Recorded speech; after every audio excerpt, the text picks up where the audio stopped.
Right now at 6, the Onalaska Police Department is asking for the public's help finding a missing teenager.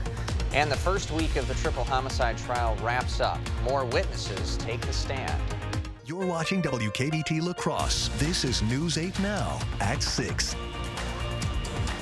Good evening, everyone, and thanks for joining us for News 8 Now at 6. I'm Ken Kozarowski. Onalaska police are asking for the public's help finding a missing teen. 14-year-old Ellie Yang was last seen on June 7th. Police say Yang is not in any trouble and was reported missing by family.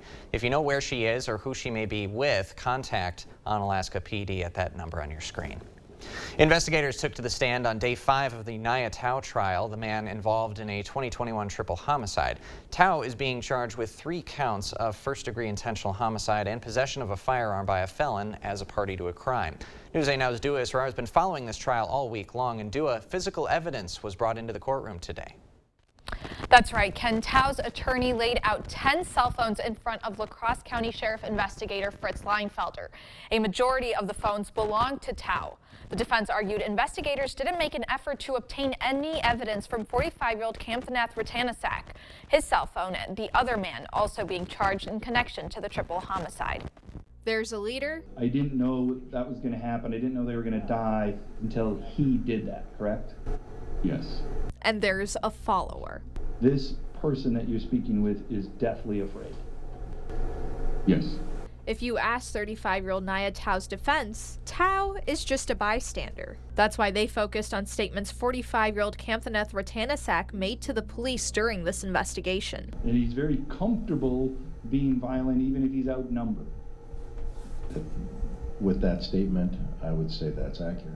Ratanasak and Tao are accused of shooting and killing 3 men at the Rom Squad Quarry on County Highway M over a $600 debt.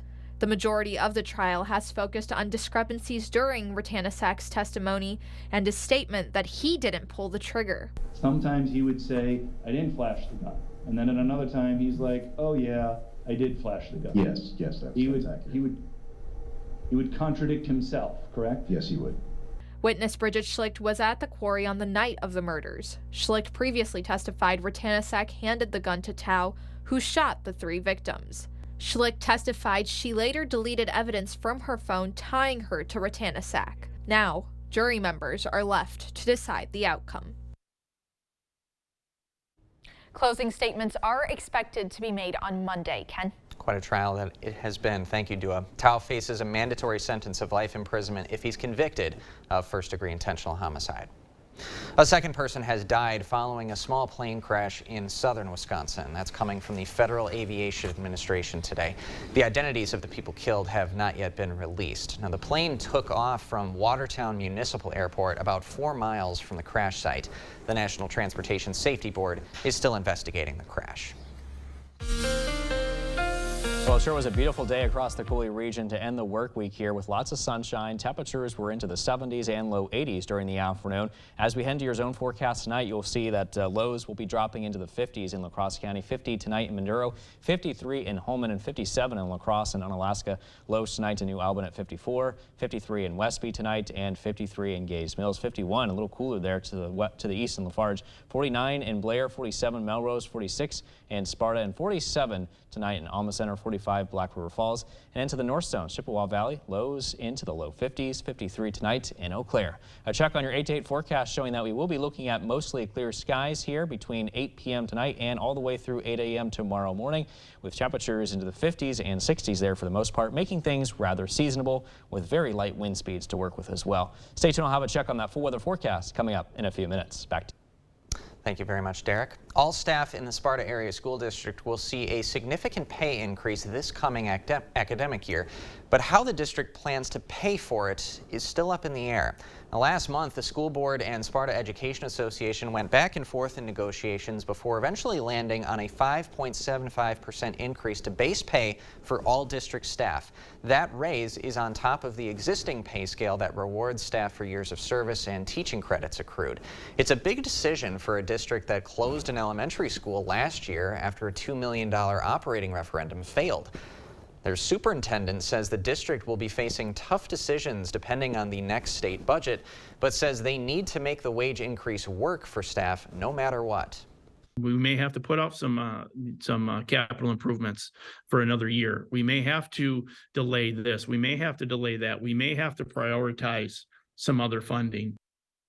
Now, Russ says he's not worried about finding the funds to pay for the higher wages because of his confidence in the district's ability to make smart decisions that move them forward.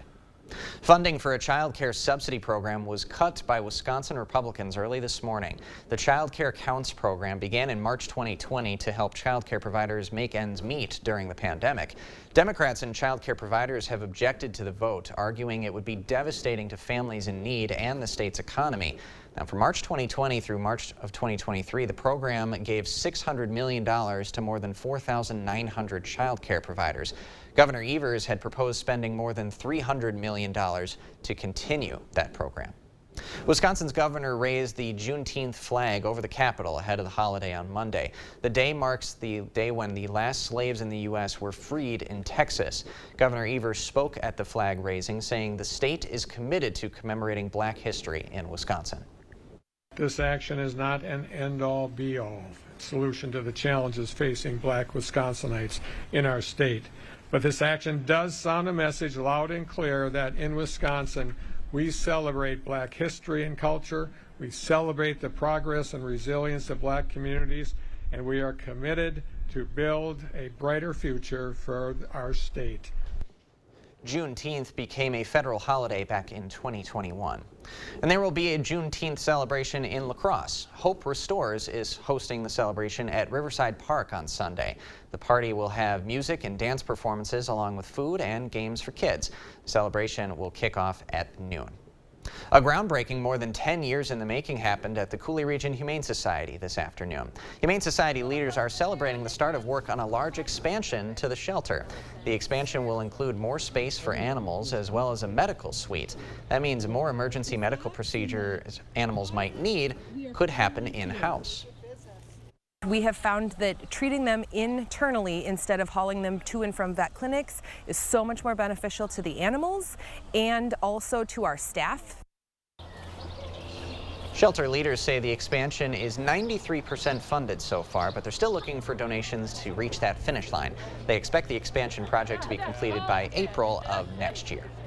Students in the Sparta Area School District are honing their science, tech, engineering, and math skills at the latest week-long STEM camp.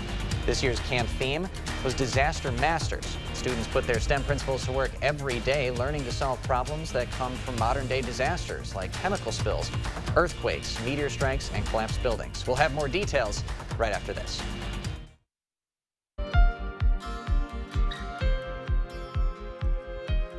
An Arcadia teenager got a life-changing surprise today from a local nonprofit. News 8 Now's Jeremy Wall spoke with the teen and joins us live now in studio. Jeremy? Ken, 16-year-old Caden Dahl was born without a right arm and only a short left arm with 2 fingers. Today, he got the surprise of his life. Getting around will now be easier for Caden Dahl. The 16-year-old today came to Champions Riverside Resort in Galesville thinking he was getting a bike, but instead was surprised with a 2017 Dodge Journey. I've been kind of bugging my mom about it, and just the thoughtfulness of them getting it for me just makes me speechless. Dahl has been relying on his friends and family for rides and was walking to work. The car was donated by the Gilbert Brown Foundation, a nonprofit that helps children's charities statewide. He's a special kid. He's my rock. I mean, the things that we take for granted that he got to deal with, it blows my mind seeing a kid like that with the disabilities that he have, and he takes it with stride and gets along with his day. Even before donating the car, the Gilbert Brown Foundation has helped Dahl. They've kind of always had my back and my family's back. I've had like 10 surgeries, so helping me through all of those, giving me gifts like these, just always being there. Gilbert's like a big brother. It's just always there. Dahl's family couldn't be happier. It's a huge opportunity for him. You know, he's obviously got his license, but driving has been difficult so far, so this is a big step in the right direction for sure. Dahl plans to use the car in his daily life and hopes to eventually take it on a road trip. Ken? Quite the surprise indeed. Thanks, Jeremy. We'll have a link on our website for anyone interested in donating to that Gilbert Brown Foundation. Well, this morning, people living with disabilities got a chance to get out on the water. The River City Water Ski Show team and the North American Squirrel Association volunteered both time and boats to give everyone a chance to experience the fun. Now, this was the first of 2 summer days of adaptive water skiing this summer. We'll have more about today's event tonight at 10. Students in the Sparta Area School District are honing their science, tech, engineering, and math skills at the latest week-long STEM camp. Now, this year's camp theme was Disaster Masters. Students put their STEM principles to work, learning to solve problems that come from modern-day disasters like chemical spills, earthquakes, meteor strikes, and even collapsed buildings. Organizers say it's important to run exercises that have some real-world applications. First project that they worked on was earthquakes. So they actually built their own seismograph out of cardboard and duct tape and pencils and paper towel rolls. So everything we do at STEM camp is very, very low tech. It's all stuff that you can just buy in a grocery store or hardware store. The Sparta Area School District is the only one in the state that's partnering with the Department of Defense Education Activity Grant to provide this experience. About 125 students from grades 3 through 8 attended this week's camp. Well, there is plenty happening in the Coulee region this weekend. We've got a quick rundown of everything to get you out and having fun. Hot and dry weather conditions could be on the way for us as we head into next week. Stay tuned for my full weather forecast. I'll have all those details on everything you need to know coming up after the break.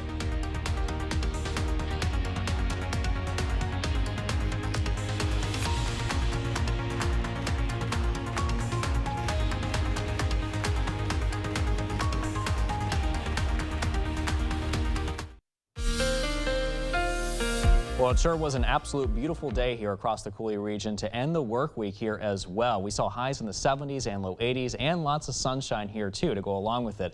Let's take a look now at that zone forecast for tonight in La Crosse County. We're going to be dropping into the low 50s. 50 tonight in Minduro, 50 in West Salem as well. Feeling comfortable in Soldiers Grove, 53 there for you. Look at the temperature tonight in Hillsboro, 49 for you. La Crescent at 57 tonight. And as we head to our central zones, we got the 40s off to the east, but 50s though back towards the west. So 45 in Black River Falls there, and you can see 47 in Warrens. Meanwhile, again, back to the west, we're seeing those lows in the 50s with 50 tonight in Arcadia, 53 further west in Fountain City. And as we head toward the Chippewa Valley tonight across the northern zones, low 50s can be set here with 53 expected with just a few passing clouds in Eau Claire. So overall, the forecast tonight, La Crosse County, partly cloudy, 57 degrees, slightly on the cool side, light and variable wind speeds to work with. Now for the day tomorrow, a high of 81 degrees, and that's pretty much seasonable for this time of year. Partly cloudy skies, light winds out of the south at 5 to 10 miles an hour. Your zone forecast for the day tomorrow, highs in the low 80s in La Crosse County there, 81 in Onalaska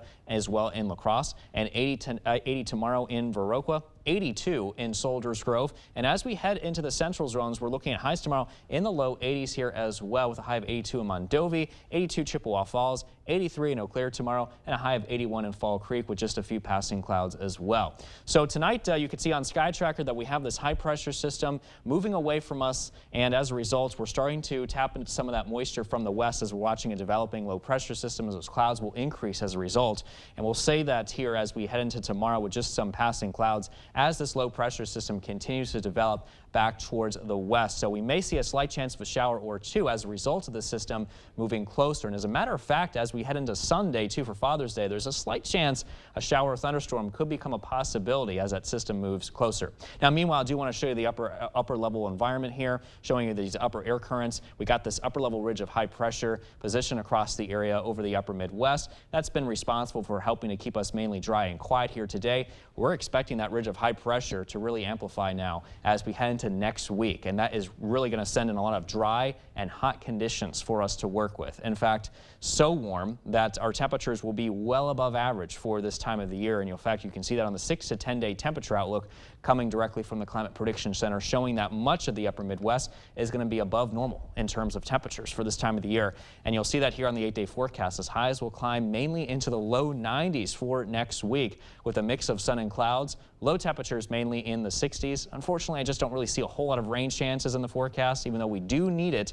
Sunday, probably the next best day here for a while. Back to you. Thank you, Derek. This weekend, there is an open house at the Kane Street Community Garden. The event is free and open to everyone. The Hunger Task Force will have tours, games, and those who donate will get a perennial plant for their own home garden. The open house starts at 10 a.m. Free produce will be given out at 11:30. Donations from the event go to supporting the garden and the food recovery program. Also on Saturday, the same folks that run Irish Fest will be celebrating their roots with some Irish road bowling. Now, what is that? Well, road bowling is a challenge where participants see who can get a metal ball down curvy roads in the least amount of throws. More than a dozen two-person teams will be competing against each other. That competition starting at 11 tomorrow in Bangor. We've got more information on our website. This weekend, Prairie du Chien is remembering the anniversary of the expedition that discovered it. It is now 350 years since Jesuit priest Father Jacques Marquette and fur trader Louis Joliet set off from Canada in 1673 to explore the path of the Mississippi River and eventually opened the door for the first non-native settlements in Wisconsin. The citywide celebration kicked off today and continues through Sunday with Native American performances, expedition canoe rides, live music, food, kids activities, and much more. All events free to attend. For a full event schedule, we'll have a link on our website. And a Winona tradition continues this weekend. The city is celebrating the 76th annual Steamboat Days, a yearly week-long community party with a carnival, live music, kiddie parade, and fireworks. Now, tomorrow will feature the BK 5K road race from 8 to 11, a craft fair, cornhole tournament, Little Warrior drumline, the carnival, and the 22nd annual car show. We'll have a link with more info, you guessed it, at news8000.com. Coming up next in sports, the Loggers still looking for that first win in the month of June. Plus, the Brewers have a golden opportunity to retake that top spot in the NL Central tonight as the first place Pirates come into town for 3. Rob is next. Covering all of the exciting action from your community, here's News 8 Now's Rob Schiff. The high school baseball season has come and gone, and now the focus shifts to Legion Baseball. We'll cover a ton of games throughout the summer, but tonight all eyes are on a big battle in the NL Central. If there was ever a time for the Brewers to get back on track, it's absolutely this weekend. The Brewers find themselves looking up at first place Pittsburgh in the NL Central. Pirates are a half game up on the Crew, but the two teams begin a big 3-game series tonight in Milwaukee. And if the Brewers take care of business over the next few days, they can be right back in the driver's seat as we head towards the All-Star break. Milwaukee has lost a season-high 6 straight games. Brewers were swept by the Twins in their 2-game series earlier this week, dropping their record to 34-34 on the season. But they'll look to snap that skid tonight. Julio Teheran makes his 4th start for the Crew. First pitch is at 7:10, exclusively on Apple TV+. As for the Twins, they're still in first place despite being just a game over 500 at 35-34. Minnesota dropped its first game of the series against Detroit last night, but the Twins are right back taking on the Tigers tonight at Target Field. Minnesota currently 2.5 games up on Cleveland for first place in the AL Central. Joe Ryan gets the ball tonight for the Twins. First pitch also at 7:10. Will tonight be the night? Well, we hope so. Loggers are back at the Lumberyard tonight looking for their first win in the month of June. Lacrosse opened up the season winning 3 in a row, but it's been June gloom the last 2 weeks. 12 straight losses for the Loggers, most recently falling to St. Cloud last night, but Lacrosse gets a shot at some payback tonight against the Rocks. First pitch about 10 minutes away at Copeland Park. All right, let's hit the golf course. Second round of the U.S. Open from Los Angeles. Ken tells me he can do this in his sleep. You got to see this. Defending champ Matt Fitzpatrick, tee shot on the par 3 15th. Check out the approach. Watch it roll. Unbelievable. A hole-in-one for Fitzpatrick, his first ever on the PGA Tour. Not doing too well overall, though. The current leader is Ricky Fowler. He has the lead. Rory McIlroy just a couple shots back. Ken, you said it. Putting me on the spot. Putting words in my mouth. I've seen your swing. I haven't seen you actually hit it, but I've seen you kind of just do that in the yeah. Yeah, sometimes. I've been doing that since a child. I used to like pretend like my baseball swing just in the kitchen, like doing that randomly. I am golfing this weekend with my dad. Have not golfed in like 2 months, so we don't know what's going to happen. Have you ever had a hole-in-one? No, I've gotten like 4 feet shy. Okay. So I've hit a birdie. He's honest. But yeah, not that good. I think this is the weekend. All right. Hey, fingers crossed. Let's do it. Thanks, Rob. We'll be right back after this. June gloom. I've never heard that phrase before, but so fitting for these I always heard about Loggers. the Mets, so I kind of transferred it here. Perfect night tonight. Brewers get the win, and the Loggers, I'm heading there right now. I feel good about tonight. All right, we're manifesting success. I got a good feeling. Thanks for joining us tonight. We'll see you at 10.